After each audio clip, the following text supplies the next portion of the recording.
Hello,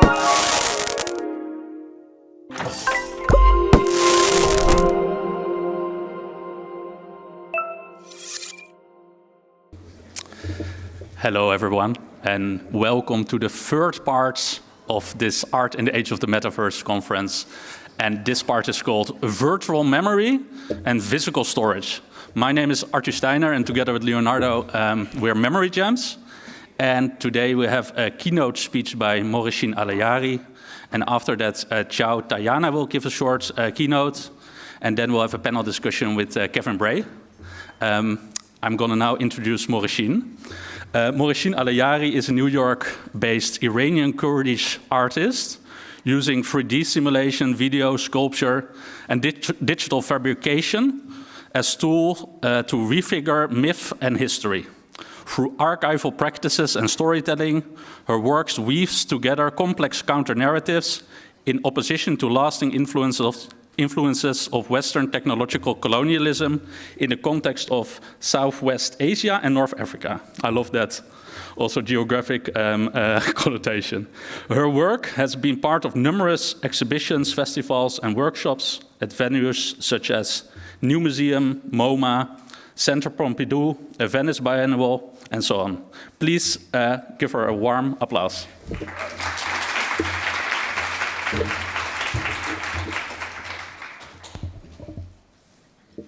This water is very full. Hi, thanks for being here, and thanks for everyone organizing this beautiful coming together of so many of us. So I'm going to be doing this talk for the first time, and as it will kind of be divided into two sections. First is a short reading, and then the second part is making sense of what I read through showing some of my work and practices.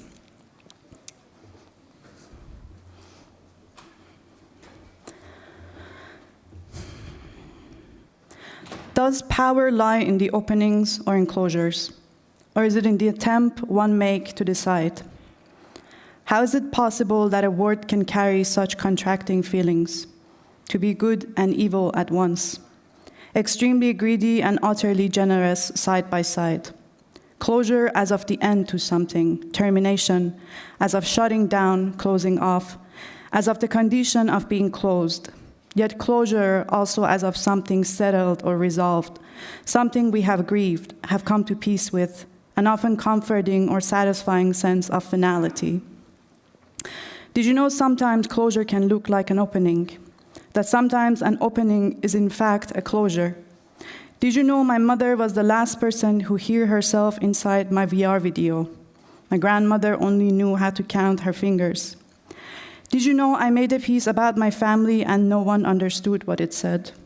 I tried to fix it by adding subtitles, but why does it not feel enough? Did you notice who walked in when you opened that door? Whose air you abandoned when you closed the windows? Do you remember who it was who got to breathe out that satisfying sigh of relief, declaring, all is good? Do you remember who smiled back? When was it that I decided I wanted to resist closure to create a new opening, which, by the way, was a closure for some, but the good kind? When they say abolish, how far are they permitting us to go?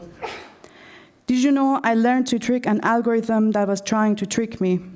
I would like to think it's because I come from a land where mathematicians were also magicians and future tellers, where numbers had spirit, where numbers saw into humans' destiny. I would like to believe, regardless of how intelligent the thing gets, it can never be mystic, because in fact, it has not learned from history. Can a virtual body sense itself into being, he asked. Can it embody I? I thought I would come out to my Iranian community by making a work about the queer past of our culture that was ruined by colonialism. I decided they would read between the lines. I think I succeeded when my mother made a point to say, I wonder what your father would say if he was alive. Between the machine and I, who do you think is more slick? Who needed who? Let's engage in intersections, a professor told me. Have you heard about a new research where psychologists suggest that instead of expecting your ex to give you the kind of closure you need, it's best to find closure on your own, through claiming something within yourself, reclaiming what has been taken from you? I tried it, and it worked.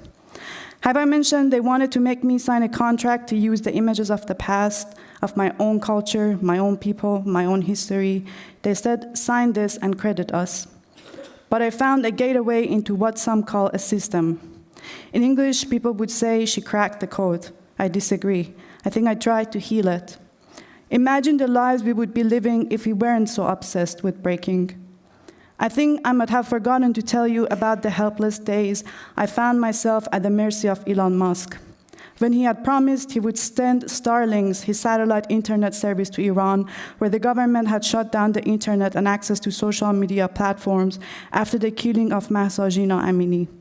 Do you know how many public talks I've given where I had proudly claimed I don't want to live in the future of Elon Musk? Have I told you about the studies that suggest individual vulnerability factors matter much more than personality type when it comes to joining or staying in a cult or abusive relationship? Whose side will you take? A fascist regime or an unwavering belief in the power of technology? For the master's tool will never dismantle the master's house. What are your thoughts about the gaze at an empty screen, which they interpreted as your slides are missing images? Do you interpret an empty slide as one indicating a closure or an opening? How do you find ground between unity and separation? Would you agree that an empty slide can represent resistance, that it can be about an attempt to expand towards, which means I should stop calling it an empty slide? I keep asking these questions, and your ancestors keep not answering. Whose ghost do you see in this slide? Okay.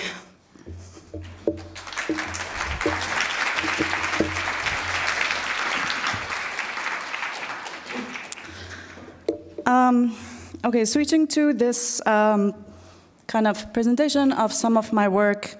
This one is a body of work that I worked on last year. It's called Moonfaced.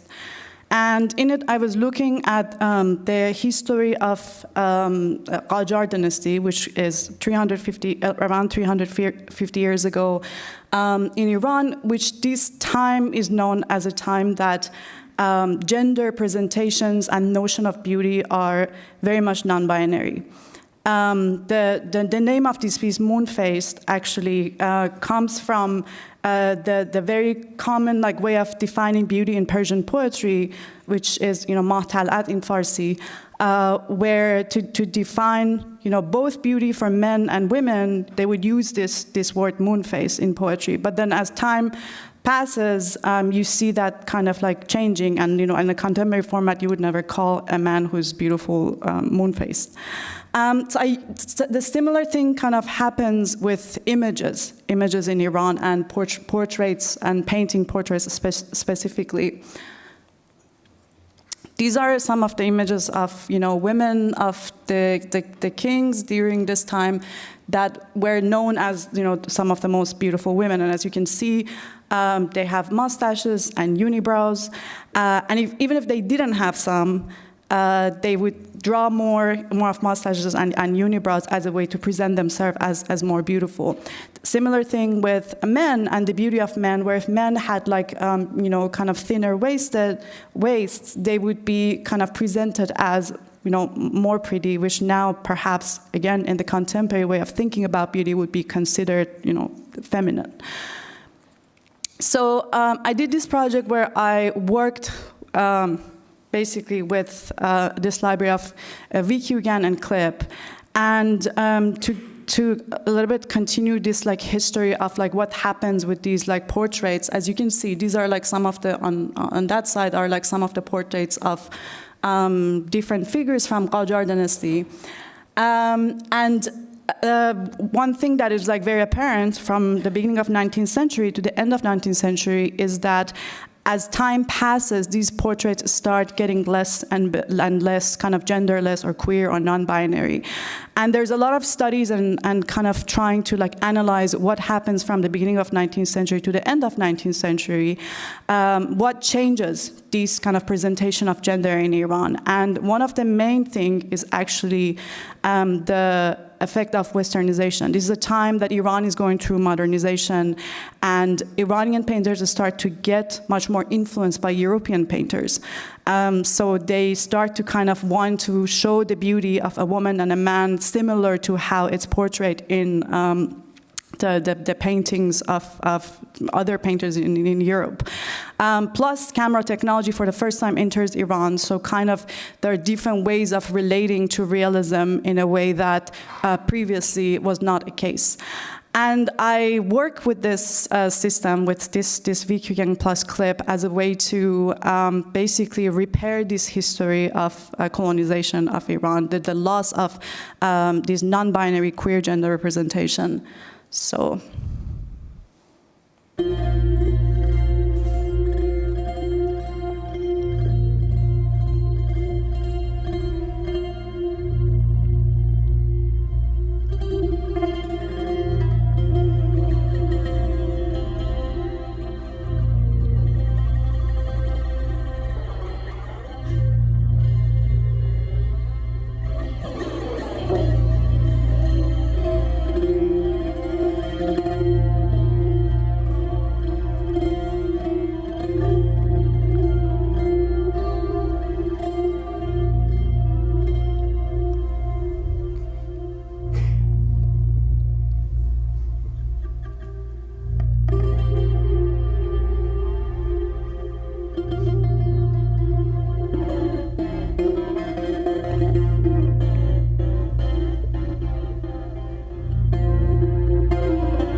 Pass through. You can watch more of these on my website.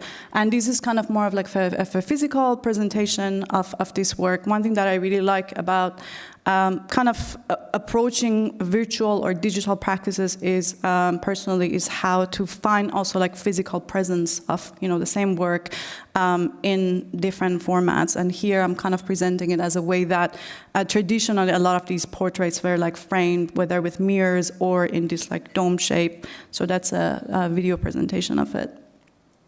Now I want to talk about a second body of work, which is my She Who Sees the Unknown series. And this is a work that I started working on since the end of 2016. It was a 5 years research-based practice. The research aspect of it was very important.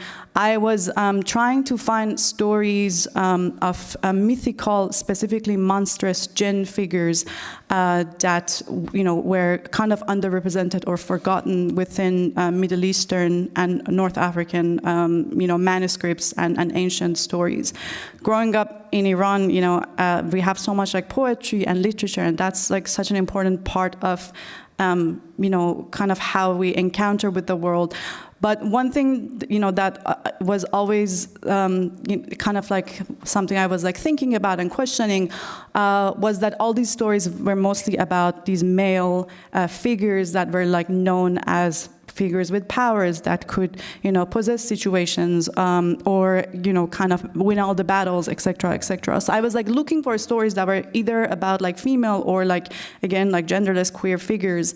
And with this body of work, I mean, today I will only talk about two of the work. There's like 5 figures. There is a lot of like events alongside of this, a reading room, etc., which I will not have time today to discuss. But as you can see in this picture, this is like showing a monstrous figure that is possessing a person. So her name is Qaboos, and it's basically a jinn figure that possesses you on your body and sits on your chest and causes sleep paralysis.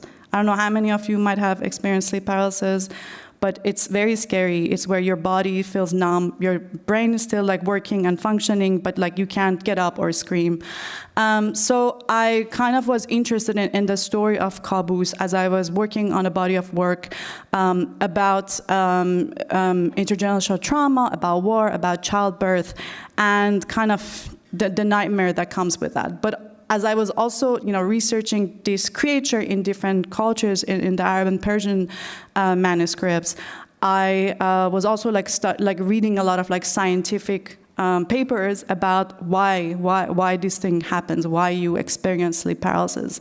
And one of my favorite one is a study that they did in refugee camps in Syria versus in Denmark, where they ask people how many people know what sleep paralysis is or if experienced it, and the numbers were like not even comparable. So like one thing that they were talking about there is that how the experience of sleep paralysis is attached to stress and trauma, right? So as you would have guessed, in the refugee camp, the numbers were super high, and in Denmark, people are like, what's that?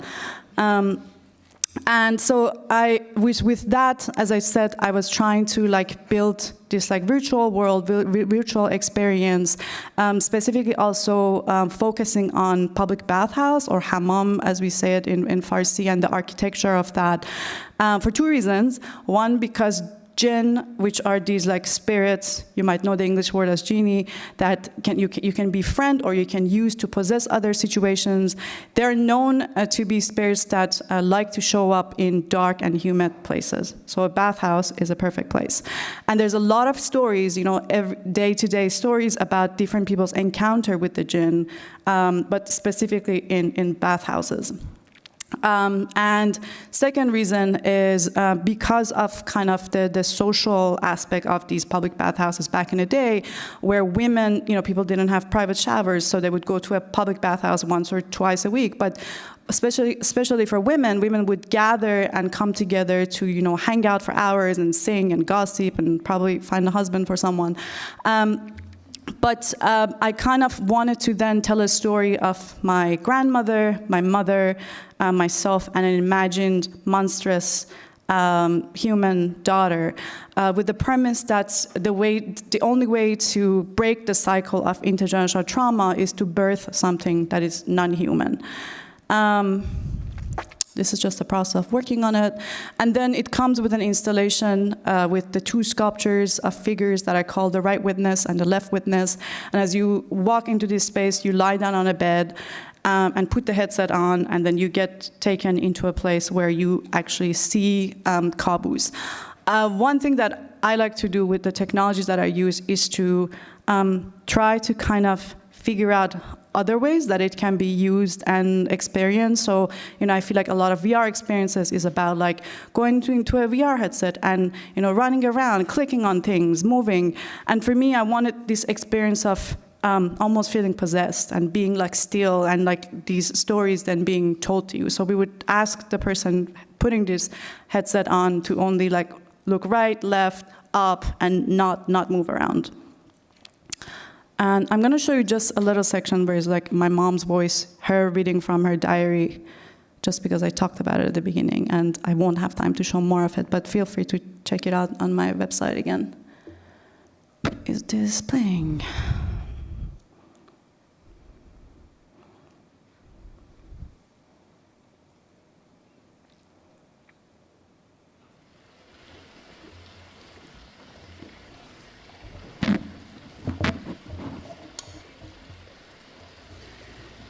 جمعه 27 مهر ماه 1361 صدای قلبت را شنیدم.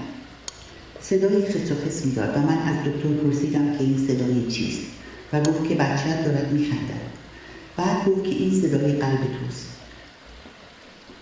نمی‌دانم صحیح است که انسان فرزندی بیافریند و او را به این دنیا بیاورد بدون آنکه از خود بچه اظهار عقیده خواسته باشد. همیشه نگران این مسئله هستم که مبادا در زندگی راضی نباشی و مرا محکوم به ظلم نمایی که چرا تو را به دنیا آوردم. خواهش میکنم این را نگو، هرگز و هیچگاه. من سعی میکنم زندگی خوبی برایت درست کنم. به احتمال زیاد تصمیم دارن که تو رو در آمریکا به دنیا بیاورن.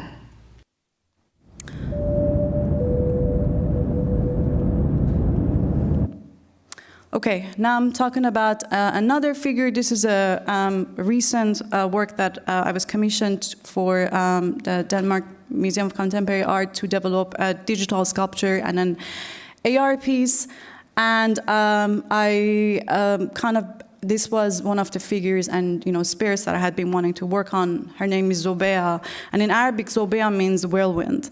And as I was kind of like thinking about different ways that I could connect this notion of whirlwind to something in relationship to some of the other topics that I was at a time thinking about, I came across some essays and articles that were talking about one of the models that different political movements talk about or think about as they think about change is this model of whirlwind, that we kind of how to create fundamental change, a change that will real and for seriously takes an effect or changes a system.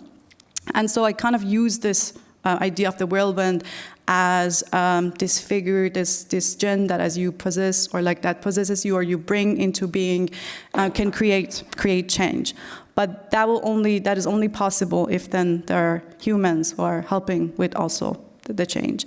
And I developed, this model, as an AR piece, which is, fun and cool. But at the same time, I was thinking about, how can I think, one of the things that I always talk about is this idea of micro changes for macro influences, right? So how everyday actions can actually create bigger changes. Because I feel like whenever we think about change, and when we think about big change, it's very overwhelming, how to participate in big change. And personally, something that I really try to practice is ways that small actions, that I can do can hopefully influence and bring in some kind of more meaningful change, which again has to be a collective work.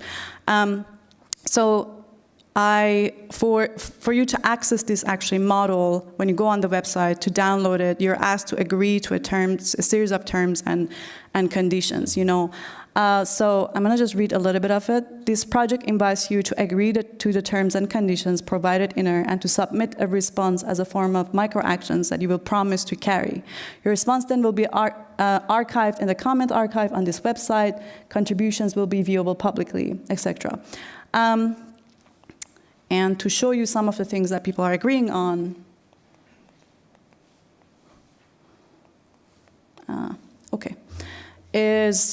I'll read some of it real quickly. You're here and you recognize your privilege, if any, have shaped your life experiences. Privilege is defined as a special right, advantage, or immunity granted or available only or preferably to a particular person or group. You are here because you recognize the inequalities and uneven realities of our world. You're here and you recognize the long ongoing history of Western colonization and white supremacy. So as you read these, it goes on a little bit, and then you have to agree to it, that you will then, after this agreement, you will be asked to submit one or 2 or 3 actions, daily actions that you would want to carry, that you promise to carry every day, and that can be very simple. So these are some of the submissions. I will stop when I see police interacting with neighbors and bear witness to try to be a presence of the escalation. There is one here that I really loved. Where is it? I will read 30 minutes every day to educate myself about issues of sexism, racism, colonialism, and more in order to be aware of and share with others.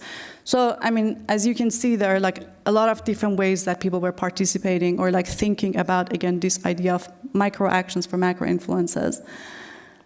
And with that, I want to just come to the last part of this presentation, which is an archive that I developed as part of the She Who Sees the Unknown series. This project, as I said, was very research-based. It required looking through so many manuscripts, trying to also scan some of these material as a way to build later a library, like a digital archive for people to have access to. And as I was going through this process, there were a lot of gatekeeping with institutions. From, as I mentioned at the beginning in my text, an institution asking me to sign a contract and credit them for using a manuscript that was from Iran that they had online, to two other ways of experience of gatekeeping. And I had, before this archive, I had worked on thinking and writing a lot about digital colonialism in relationship to cultural heritage.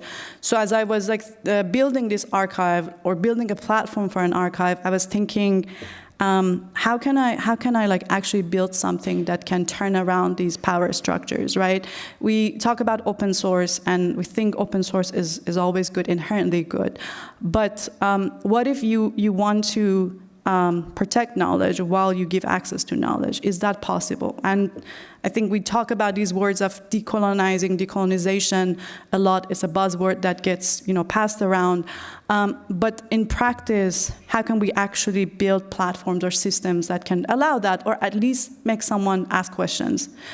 So with the archive, which unfortunately, because I didn't know that I couldn't open a website today and show you to click on stuff, so I only have a screenshot of it. But later you can check it out on archive.xiucisunknown.com, where as you enter this archive, if you know English, you can only have access to the first layer of the archive. To pass through the second, third, and fourth layer of the archive, which will be possible by you clicking on the head of this figure and later the other figures, you have to know Farsi or Arabic, because you will have to solve these cultural codes, these words that then it's only possible if you know these languages.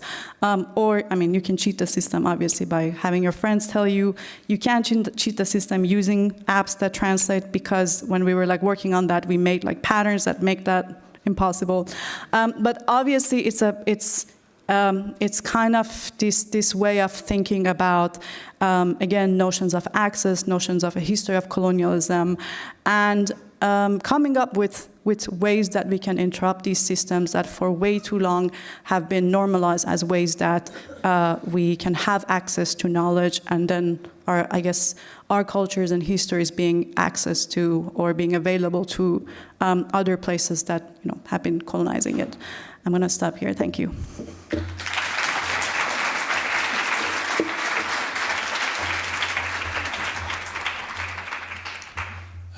Now I would like to go to the audience and ask if there's anyone that has a question for Morehshin.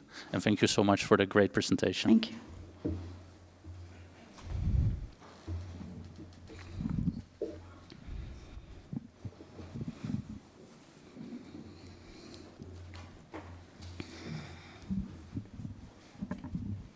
Hi. Hi. This question is quite unformed so far, but when you talked about these kind of demonic figures in relation to sleep paralysis, and then about the studies around that as that experience and that sort of psychophysical projection as a manifestation of stress or trauma. And it made me wonder a lot how the kind of mythological imaginings of what could be evil or threatening figures, how much they actually reflect something that's present in all of us. So I'd like to just hear you talk more about that, really. Yeah. Yeah, absolutely. I think, one of the things that in the Xiu the Unknown series, I try to do is embracing the monstrosity, right? It's about using the power of the monster or the monstrous to then, as I said, turn around other power structures. There's also a long history of that in different feminism studies, from Donna Haraway's cyborg figure to Rosie Braidotti, who writes about that a lot. But my also choice of the jinn was because one of the things that I talk about is how the jinn is my cyborg, because although the cyborg as a figure, in a way that Haraway talks about, is very important in kind of talking about different, obviously, relationships of like patriarchy to technology, etc., and reimagining this figure of the cyborg as something that opens up other possibilities, I kind of was thinking, what would be our cyborg? Like, if you looked at our manuscripts and cultures and finding like figures that are hybrid, that are human and monstrous, that are possible to befriend or possible to use their actually power to possess something, what would be that figure? So I think kind of that was also the answer I found, that like, making the jinn a figure that will allow for these ways of reading and thinking about the notion of possession and also monstrosity.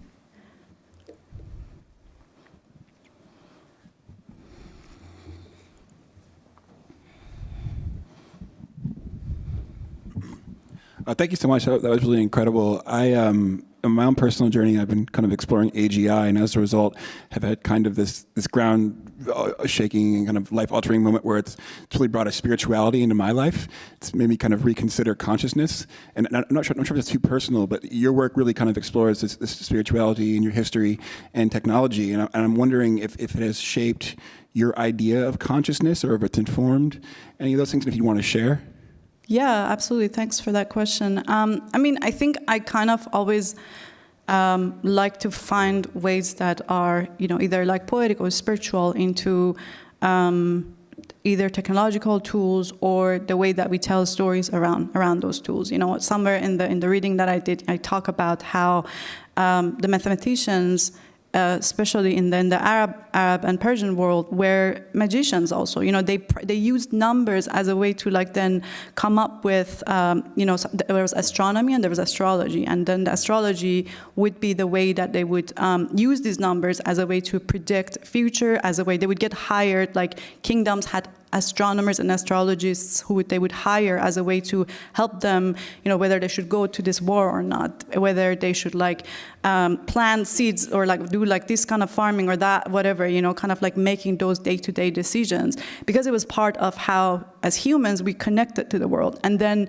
we have these occult sciences that was called sciences for a reason, but now as the westernization happens in sciences, occult becomes something that is only, kind of supernatural and is looked down as something that shouldn't be taken seriously because it's not hard science. So yeah, I kind of like to, sometimes it's not about like even reinventing things. It's really as simple as going back to how things were practiced, like finding those elements, finding those moments, finding ways that as humans we used to, relate to this space. And I try to, at least in my research and thinking and reading, to use history as a way to then connect it to this notion of technology. And one last thing, that I also don't think about history as something that only belongs to the past and technology that belongs only to the future, but a much more interwoven, complex relationship between them. Thanks a lot. We're going to go to the next speaker, and here or yeah, let's have a seat here. And then there will be space for more questions also afterwards. But I would like to announce the second speaker, which is Chao Tayiana, who is a Kenyan digital heritage specialist and digital humanities scholar that works at the intersection of history, digitization, and public education. She uses digital technologies to unearth previous hidden and suppressed historical narratives, make these accessible to a wide audience, and enables communities to engage with the cultural heritage. She has a background in computer science and heritage studies, as well as extensive experience working in the cultural sector in multiple capacities. So, Chao, welcome here.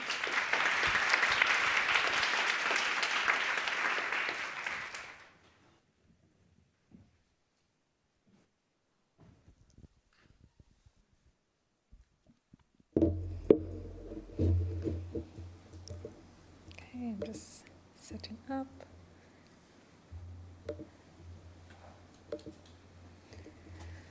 Okay, it's just right to left, right?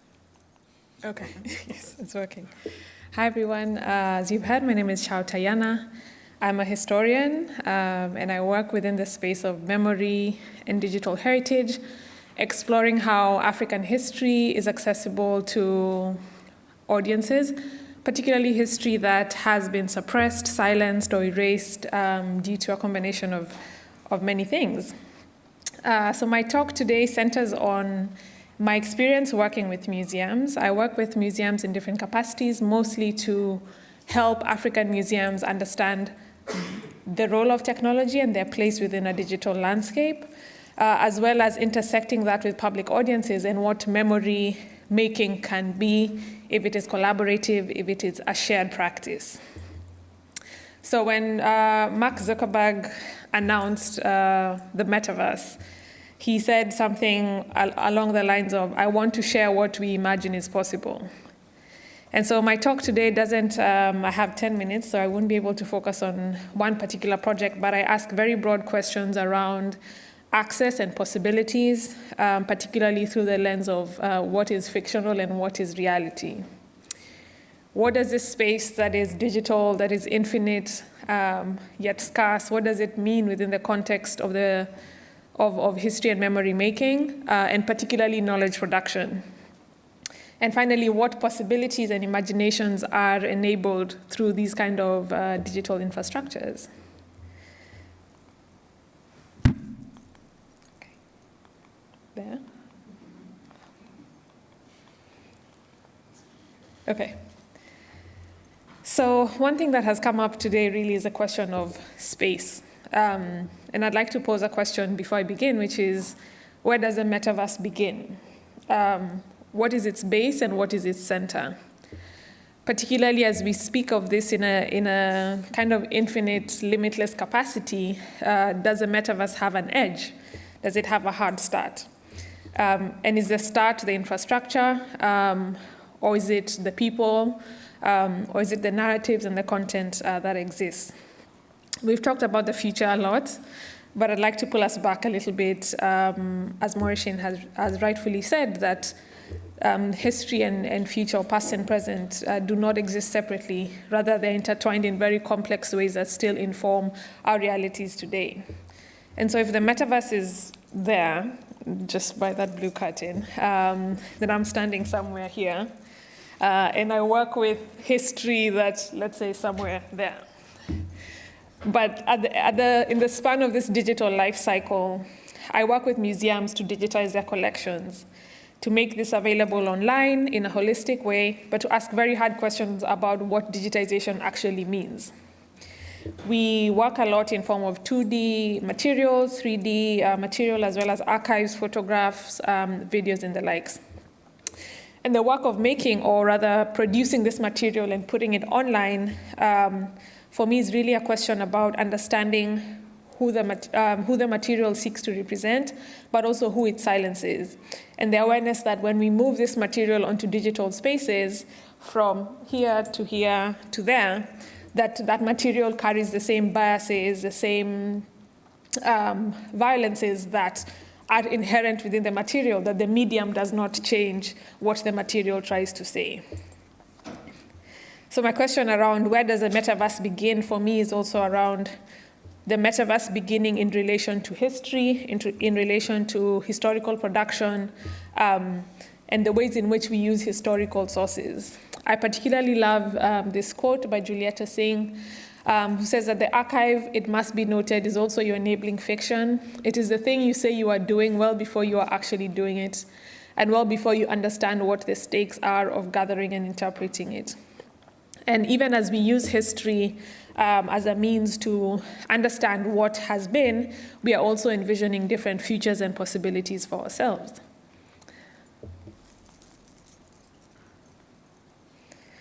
We need like background music for this space when you're trying to click.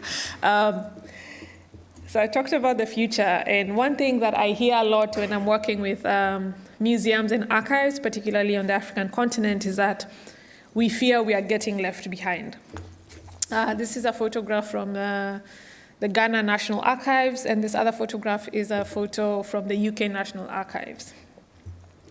And I was curious about this statement because of this, what I call digital angst. Like, where does it stem from and what is the purpose of it? Why do we feel that we always have to be up to date? And where does this pressure come from in regards to institutions, in regards to collections, particularly historical collections? And I think that the fear is not so much a fear of being left behind, it is a fear of being irrelevant, particularly in regards to how we see digital spaces as a stamp of existence now, which is ironic because to be real is kind of implying that you see something, that you can touch it. But now if you are not online, then are you real? Do you exist? And this is a question that many museums are asking themselves when they say, we fear we're getting left behind, we have no online presence, our archives are not online, and our audiences cannot access this material. Why is this important? Even as we talk about AI, as we talk about the metaverse, we still need content. But where does this content come from? So by 2100, half of the world's youth will be African, which is a crazy statistic to think of. But what does it mean when their cultural heritage, when representations of their history are not online, and when they are online are not truly representative of who they are? So this rush to kind of be at par with the latest technologies or to be online is often also about a stamp of legitimacy for an institution or the existence of a people. So my next slide is around digital utopias, because when we talk about digitization and digital technologies, we are very optimistic, but we also have a sense of pessimism towards seeing how digital technologies have turned out. The promise of making culture accessible has panned out in very many ways, and mostly not so good ones. Merely putting material online under the guise of access for everyone has been proven to actually disenfranchise the communities who own this very cultural heritage, particularly when we're talking about colonial collections that exist in Western museums. And so we ask the question, access for who? We recently released a podcast called Access for Who that looks at the politics of access of digital collections. It's available on all streaming platforms. And looks at the place of when we say we're digitizing and that material is available online, who is it available for? And what are the questions that have emerged today, rightfully so, around intellectual property, ownership, at the forefront of conversations around digital access?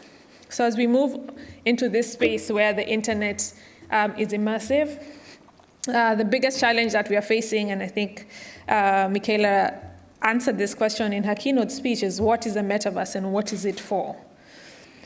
Now, for technology to be effective or to be successful in a way, there is a question of the balance between familiarity and novelty. It has to be familiar enough for people to feel that they can access it, yet unfamiliar enough for people to be curious enough to learn or to use it.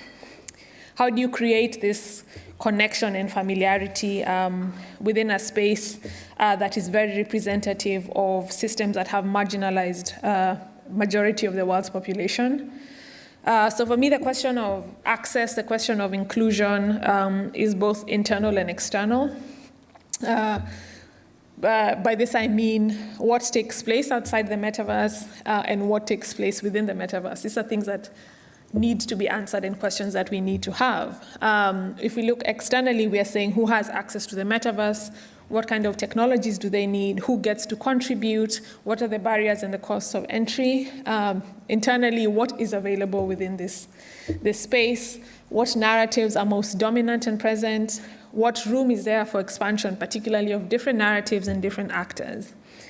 Now, my questions are mostly aligned to my practice as a historian and as a person who works in memory and cultural production. But I started this conversation by talking about fiction and possibilities. And I do think that there are ways in which this material that we are working with, this history that we are bringing into digital spaces, can create futures that we envision, but we do need to do it carefully and we need to be very intentional about it. one thing that I say when I'm working with museums is that for me, the history and the culture is at the center of the conversation, not necessarily the technology. The technology is a tool to have these conversations. It is a medium, but it is not the thing that drives our preservation of our history and our culture in digital spaces. I'd like to end with this, these three images around the syndrome of discovery. Now, there's a Congolese historian who says that the syndrome of discovery, particularly through colonization, is based on the premise that the knowledge from the societies who are being discovered is not useful to the societies who are doing the discovering. These three photos taken roughly circa 1890s in Kenya of Maasai men.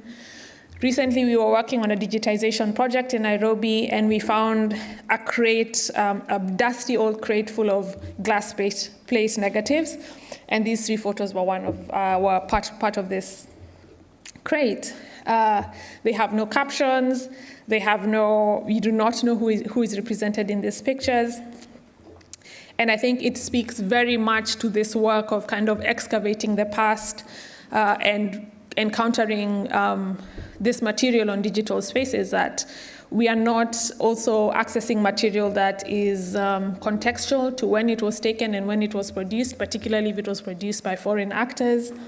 And we have to employ a level of fiction in understanding our own histories. And so while these men are unnamed and particularly not even contextualized within their presence in the archive, I, as a historian, imagine different possibilities for them. That as I work with this material online, I'm imagining their names, I'm imagining where they come from, I'm using their jewelry to estimate their age. And so to be discovered and to discover is also an interesting thing about what the digital enables in terms of giving audiences access to history that they may have never come across before. But in this process of rediscovering, we are enabling different understandings of our past, but also creating different understanding of what our future could be. Thank you. Thank you so much. You have a seat over there. Thank you so much. We will have questions after the panel conversation. And for the panel conversation, I would like to ask Kevin Bray to join us. So let me also give an introduction to you, Kevin. Thanks so much for joining. Kevin is also the creator of the fantastic character of Art in the Age of the Metaverse conference. Thank you so much. Let me also introduce you, Kevin. Let me see. He's a French interdisciplinary artist based in Amsterdam, and his practice focuses on breaking and combining narratives and techniques of our past and present in the aim of debunking realities of our fiction. And I wanted to start also with you, because I know you have been in Saudi Arabia and working on a project which very much relates to history, memory, and the conversation that we are having. And I wanted to ask you if you could maybe shortly present the project. And I know you have a few images. Yes. I wanted maybe to comment a bit on the presentation. I really like them. And something that I feel really connected to is the fact that what I have noticed in the presentations before is the fact that somehow we were promoting only the most efficient technologies, like the one that are going the fastest. But there is technologies that are actually adapted to certain type of narratives, and they don't have to be always efficient to me, because actually a technology is also connected to a certain type of language, and being able to be in control with a technology is also being able to be in control with a certain type of language. I think we should be really sensitive to the possibilities of the technologies to communicate something by themselves. And I felt like you two are really sensitive to this way of dealing with technologies. That by themselves they are communicating something, and maybe we don't want to relate to this.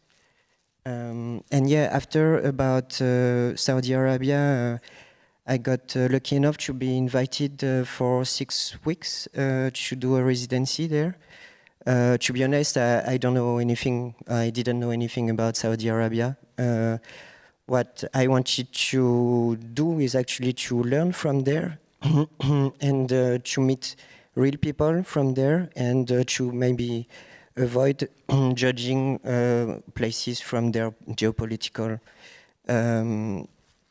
status. And actually I got really lucky to meet amazing people there, like archaeologists, and I would like to name Tani. That was amazing. I got the chance to see a documentary of her just before going there, and I met her almost randomly, and we became friends, and we went in the desert together, and that was really amazing. And yeah, there, I don't know, maybe I can show you. It's gonna be abstract what I'm going to tell you, because it's quite technical, but it's low tech also. So yeah, here you can see that actually I was interested in the history. I mean, I am interested, as with my background in graphic design, I'm really interested in the history of science and language. And here in Alula, so it's a little village in the middle of the desert in Saudi Arabia. There is a huge amount of petroglyphs, and it's covering millennials. So there is petroglyphs that are like 5,000 years ago, and some others that are 3,000 years old. And they are all kind of communicating with each other. It's sometimes in Hebrew, sometimes in Arab, sometimes it's proto-languages, it's drawings. And somehow they are kind of commenting on each other. After thousands of years, someone is coming back to finish a drawing, or to comment on something with another language, and it's quite beautiful actually. And yeah, I felt like it was interesting to actually learn from these places that we don't have access to from here. Yeah, maybe I should go faster. But it's beautiful and really interesting. Yeah, and of course, like I didn't want to go there and to be invasive. I think this is what we have learned also from these ethical discussions that we are having for quite a while. But I wanted, of course, to create something that would be influenced by what I have learned there. And somehow I was thinking that I wanted to do something sculptural, because it's really inspiring to do something sculptural there. But I didn't want also to leave anything behind me, because that was not an option that I thought was really relevant. And I decided to do some kind of light sculptures, which is actually a really low-tech idea. It's do you know what is light painting? It's like when you are taking a light and you are moving it in front of a camera with a low exposure. Yeah, low exposure. And so you can make drawings, because the photo is taking really long to be taken. And I kind of revisited this technology, thinking of the fact that now I had like the possibility to do cross sections of bodies with 3D softwares, and that if I was moving a screen in front of a camera, I could reconstruct a body, whatever is the body. And in this case, I borrowed some drawings from the petroglyphs that I have seen, and I reconstructed the body of these protofictions. I mean, what I like to call protofictions, like those drawings that were the first stories of our life as humans. Yeah, so it's this kind of ephemeral sculptures that you can see only through a specific way of taking a photo. And I was moving these screens in the streets of Alula. And so I had an audience with which I could have discussions after to discuss the heritage and what it was doing to them and how they could relate to it. Maybe I shouldn't go too far because I want to let the others talk. Yeah, somehow that's what I have done there. I learned a lot from it, and I'm still in contact with people there. Yeah. Thank you so much. Thanks so much for sharing. Yes. Let me ask a question, and then we go to the audience. I would like a question. I think because all of you are quite interested in mythologies, in like the intersection of fiction and like history, into also traditional knowledge systems. I know, Chao, you're also pursuing a PhD in this. So I wanted to ask you, what can we learn from this mysterious, this monstrous, like the traditional knowledge systems for the future of the metaverse, perhaps? And if you can reflect a bit on this, perhaps maybe starting with Morehshin. Yeah. I think, I kind of like mentioned it, but I do feel like when we think about, again, numbers and machines and just giving way too much credit into what's possible. Obviously, it is mind-blowing, like trying ChatGPT and like seeing like how smart it can be and kind of it can learn from you, and you actually like can see that after like using or giving it certain topic for a bunch of times, it will get smarter and smarter. But then I keep, as I said in the text, wanting to believe that there is something about the machines and the way they're learning this that can never actually fully work in a way of kind of building a space that can be reflective of something just beyond the technology that is, again, like exclusive and all the problems that we talked about, unless people who are in positions that are like making decisions or like programming or like whatever systems that they're building understand that they need to make room for other people and other places and other cultures, other languages, other histories to be involved in building these things. Do I want to still live in a world that is dominated by an AI deciding, the life I want to live? No, I will be dead hopefully by then. But if that is the future of our technologies, again, we have to like really keep asking the difficult questions about it, right? Rather than taking it in the surface and like seeing the good parts and fun parts of it and the cool parts of it. But unless we do the work of, again, asking those questions, we're going to keep being stuck in the same cycle as we've been. So that's my. Thank you. Chao, would you like to also reflect specifically on traditional knowledge systems in like building these archives and the need for it? Yes, it's very, I find it very interesting that the promise of technology is that it's bringing us closer together, yet driving us further apart at the same time, and that we don't really spend a lot of time interrogating the ways in which it separates us as human beings from the core of who we are, which is in many societies a communal way of living and a communal orientation towards relating to everything else, the environment, to each other, and to systems, One of the things that I'm very curious about investigating, and I'm still in the early stages, is the question of data structures and how we can build data structures or databases that are essentially mirroring indigenous ways of looking at knowledge and knowledge storage and transmission. So, for example, in the photos that I had showed, in a kind of museum collection kind of view, you would have an entry point saying these are X people from this year, full stop, you know?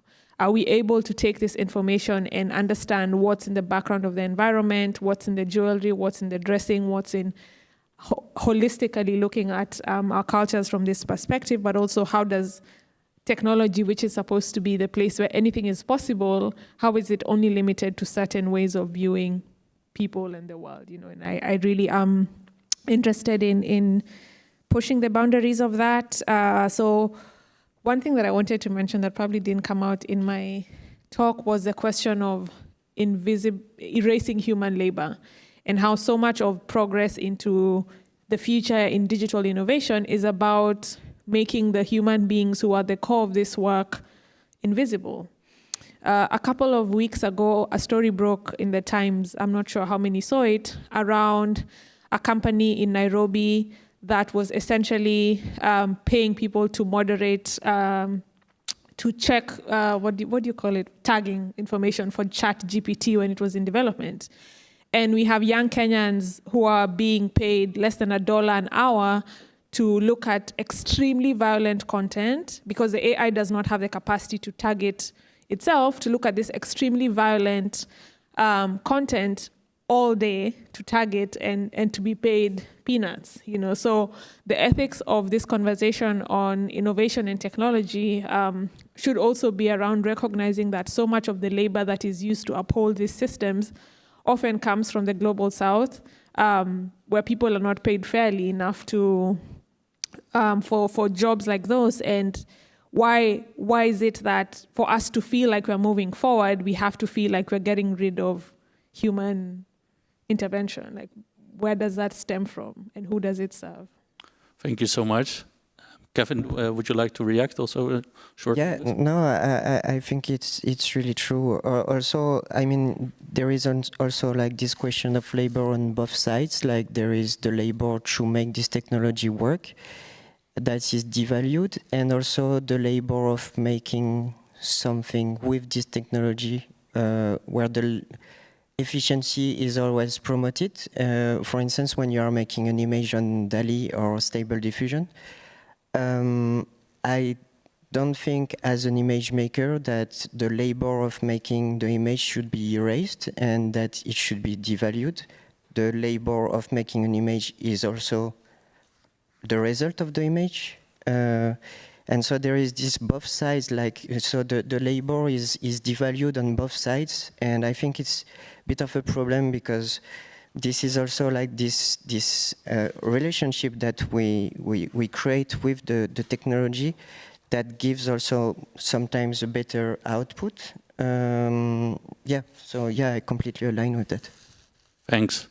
I just want to ask one more question before going to the audience. And that is, maybe one or two of you can answer that, and that is in relation to blockchain. Because blockchain is being used increasingly in cultural heritage practices, and of course in NFTs, and I know some of you have also made NFTs. And the interesting thing about blockchain is, of course, that it's immutable, right? So you create this kind of like immutable, like, wrong. Well, we can debate that, but it's, I think, very interesting that it is like archiving everything in a way. So I was very curious to hear from you your perspective on like this idea of blockchain versus like cultural memory, and yeah, your perspective on this.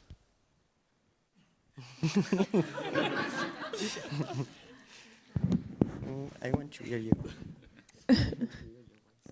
I mean, yeah, it's interesting to kind of compare it to memory, I think, in some ways. But for me, really, I'm just going to focus on the NFT part, because just being, you know, for the last decade, I've been very like involved in the new media art scene, and you know, we've obviously, one of the things we've like talked about for so many years is like how our work is really not collectible unless you make sculptures, which is what I just was doing with like 3D printers. So that was collectible, but the videos and other digital things was like so hard to collect. And then, as you also probably know, NFTs come through, and suddenly everyone is like, wow, we can actually, I'm gonna own a digital image, I'm gonna own a digital video.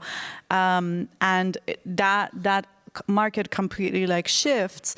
So but then after the hype of the NFT, which is like now kind of like has changed a little bit. I really think whether it's blockchain or NFT, like again, it was like the conversation was so divided between the Silicon Valley people and tech people and like academia, or like people who were like trying to like think critically about this stuff. And I think that there is like a problem in a way that we understand these things or like connect to these things, that it's always these like super like binary ways of connecting to technology, and these worlds are like very separated and disconnected in some ways. So for me, it was like, okay, I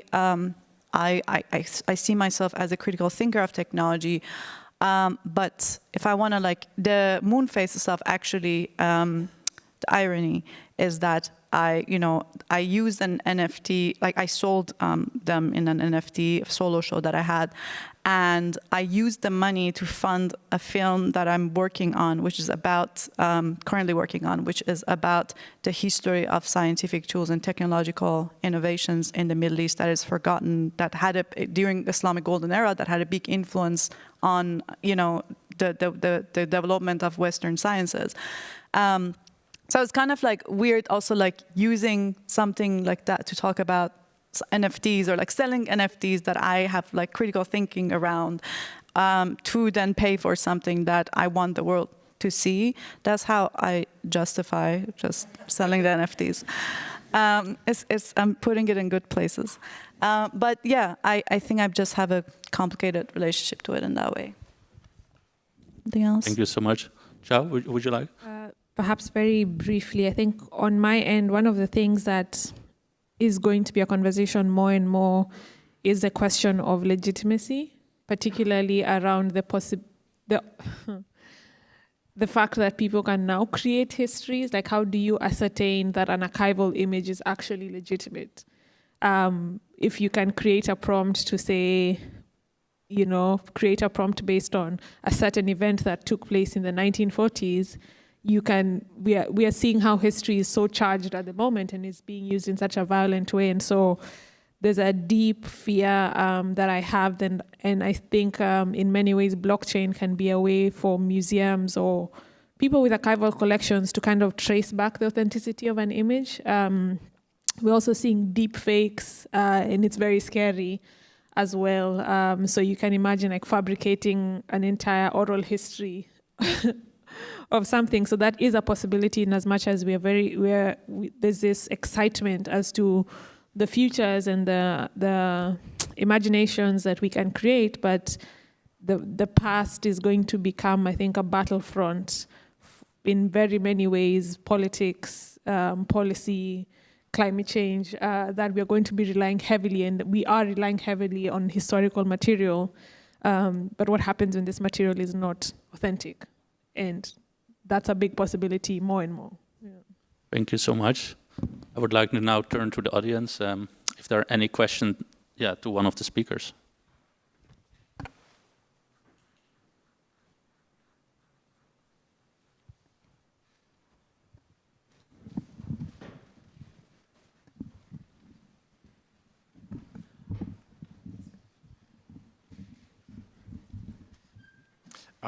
Thank you so much for your presentations. I had a question for Chao about the accessibility of archives. I used to work at an LGBT archive here in Amsterdam, and what I sort of learned there through working there was that archives in a way are more about the systems of keeping records than the actual records itself, and that it's really inaccessible in the sense that you cannot use them as a search engine, that you kind of need to know the answer to the question that you're looking for before you start looking through the methodology of searching. This, what you said in the end, is this dusty old crate that had no metadata whatsoever, and infusing this with also fictionalizing and trying to get something out of this. Do you see a role for AI to play in this sense, to make archives more accessible through people actually getting to the records that might not be familiar with how you actually search in an archive? I hope my question is clear, sorry.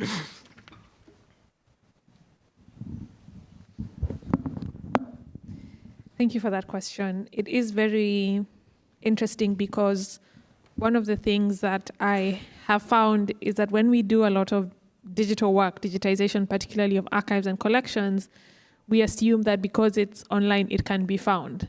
And your question actually directly challenges that, because there's certain ways in which we still need to engage people outside this landscape of the data is available, find it yourself, that need to be very, very intentional, particularly for museums and archives and libraries or institutions or people with collections who are claiming to make these collections accessible, that there has to be intentional strategies for engagement with people, with source communities, with bodies that will find this data relevant. So for example, we have certain museums that hundreds of thousands of objects, quote unquote, are online. If I, as a Kenyan, I'm looking for Kenyan history, if this data is not tagged, if it is not accurately referenced, I will not find it. And so I think this is where the aspect of the human comes in, because we need to be able to say, let me reach out to Chao and say, there's a collection of Kenyan history online. Do you have people who we can work with together to contextualize it, to make it more accessible? But we're spending a lot of money on the infrastructure, on the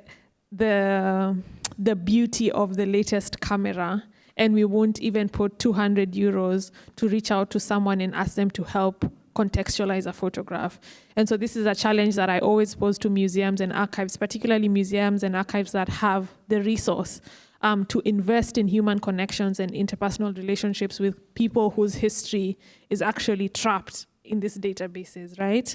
On the question of whether AI can make archives accessible, I'm actually a bit scared of that, because a lot of the material that exists in particularly colonial catalogs is not accurately referenced. It is has biased and harmful representations. So for example, I was working on a project called Digital Benin, which actually collects all the data on Benin bronzes from across the world to put it on one platform. One of the challenges that was being faced within this project is that so many of the museums, their catalogs read Negro sculpture with Negro features from Nigeria. This is actually in the catalog, and this was then digitized, and then this is being put online because the museums argue, well, that's how it was described. We can't change it, you see? So imagine then training this AI model to respond or to interpret this history based on this data. So I think that the work is not happening there, at the metaverse stage. I think the work of actually imagining how AI can be useful, particularly in a cultural heritage context, has to happen from the moment this material is being, or even remotely thinking of being accessible online. What we did for that project was that if there were certain terms that were particularly harmful or derogatory, you couldn't access them through the metadata. You could still see the images, but you couldn't find your way to that collection through those particular terms. So there has to be a lot of work at the stage of putting the material online for us to say that AI can holistically, accurately, ethically represent communities who never had a say when their culture was being taken from them or being described in the first place. Thank you. I think we have space for one more question.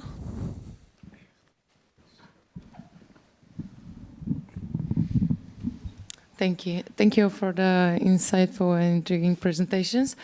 I have a little comment and a question for Morehshin.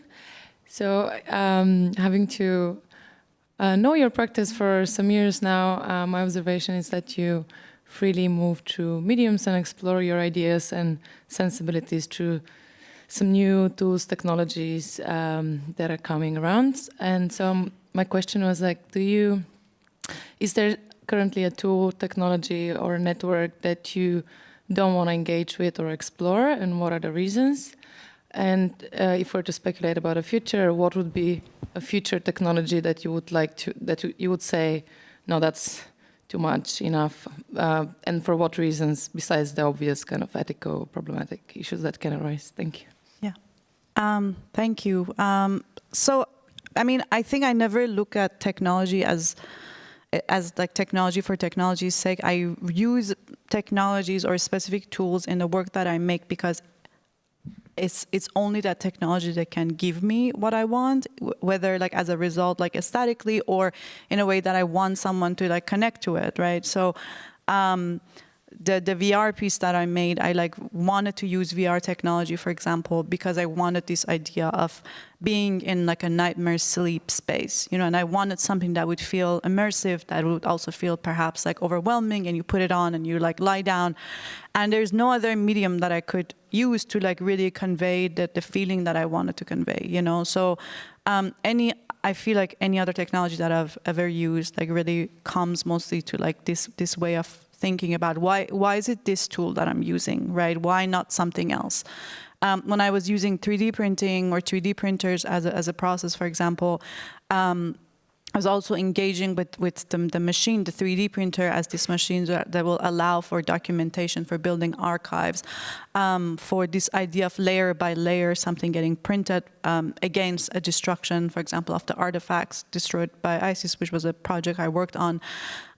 So it's always that question of like, why this technology and not something else, and that will be definitely my approach in other tools. I'm never kind of like, oh, I don't want to touch this technology because, you know, I don't like the technology. It's about the question of like, will this technology help me do what I want to do? So yeah, thank you. Thank you so much. Can I say something? Yeah. I am on stage, so I want to add something. No, I just wanted to say also, because of, I mean, I wanted to react to that because I wanted to say something also more specific. Me, for instance, I'm not going for some technologies, or I try to resist some technologies because they are prioritary. Proprietary. Sorry. And of course, I cannot resist all the time, but I think we didn't touch this topic yet, but open source softwares are like essential. Like I mean, they are really interesting and important because actually we have access to the code. We are able to also see how it works, and we can modify it. And in that sense, there is already a form of resistance, like we know what we are dealing with. And doing open source softwares doesn't mean that you cannot find fundings also. There is like more and more ways of creating an income out of doing this kind of software. And I don't know, I will make the promotion of Blender, for instance, which is a Dutch company, and that is actually just next to Rijksacademie, and that could be invited maybe next year. And they are and they are really influential and really interesting. And I think that for any artist that don't have money, also because it's free, it's even better, and it's really powerful also. Yeah. Thank you. I think that's also a great conversation to continue with drinks outside, especially also because you had also a lot to say about open technology and maybe also the risk of it, right? So maybe we can continue that conversation. For now, I would like to ask big applause.